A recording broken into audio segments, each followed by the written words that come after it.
2024 সালে জুলাই আগস্টে ছাত্র জনতার আন্দোলনে রাজধানীর রামপুরায় আইন শৃঙ্খলা রক্ষাকারী বাহিনীর গুলিতে 28 জন নিহত হন, অনেকেই হন আহত।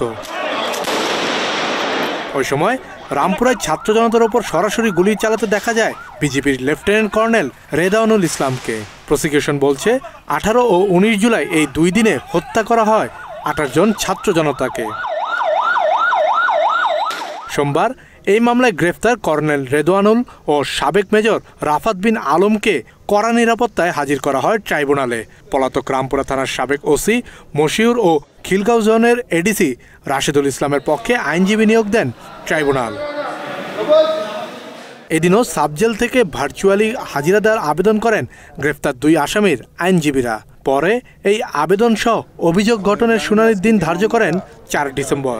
রামপুরা যে টিভি সেন্টারে যে ইয়েটা ছিল এবং আরও অন্যান্য প্লেস অফ অকারেন্স ছিল এবং 6টা প্লেস অফ অকারেন্স এবং ওইটার উপরে যে এলিগেশনটা তারা যে রেদওয়ান এবং রাফাত যিনি আসামি এবং ওইটা হচ্ছে যে তারা অন ডিউটিতে ছিল, ওই ডিউটিতে থাকার সময়ই তাদের বিরুদ্ধে আজকে যে সেকশন 3(2) আইসিটি অ্যাক্টের এলিগেশনটা আসছে এবং অ্যাকর্ডিংলি ফর্মাল চার্জ গঠন হয়েছে লাস্ট ওকেশনে। এবং আজকে ছিল ওই পলাতক 2 জন আসামি ছিল। পলাতক যে 2 জন আসামি ছিল তাদের জন্য পত্রিকায় বিজ্ঞপ্তি হয়েছে। পত্রিকায় বিজ্ঞপ্তি হওয়ার পর আজকে এটা ফেরত আসছে। আজকে আছে ইন অ্যাবসেন্সিয়া, তারা যেহেতু এপিয়ার করে নাই পত্রিকায় বিজ্ঞপ্তির পরও, তখন তাদেরকে পলাতক আসামিদের জন্য ইন অ্যাবসেন্সিয়া ট্রায়াল একটা প্রসিড করছে। মাত্র 30% টাকায় জমির মালিক হয়ে নতুন বাংলাদেশের গড়ে তোলার স্বপ্ন দেখা বাংলা বসতি।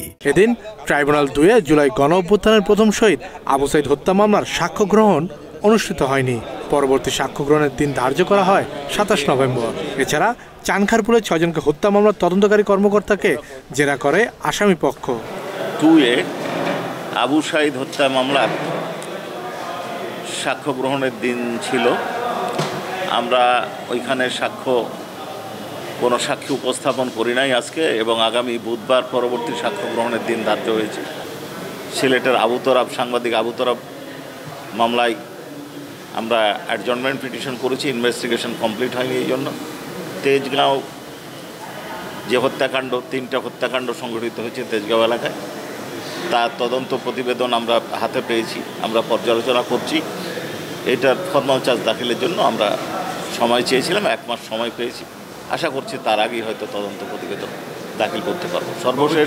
সর্বশেষ চানখারপুল মামলার তদন্তকারী কর্মকর্তার জবানবন্দি গতকাল শেষ হয়েছে। আজকে তার জেরা শুরু করেছেন অ্যাকসেট, অর্থাৎ ইন্সপেক্টর আরশাদের পক্ষে জেরা শেষ হয়েছে। কাজী পাপ্পু, বাংলা এডিশন, বৃহস্পতিবার। জি।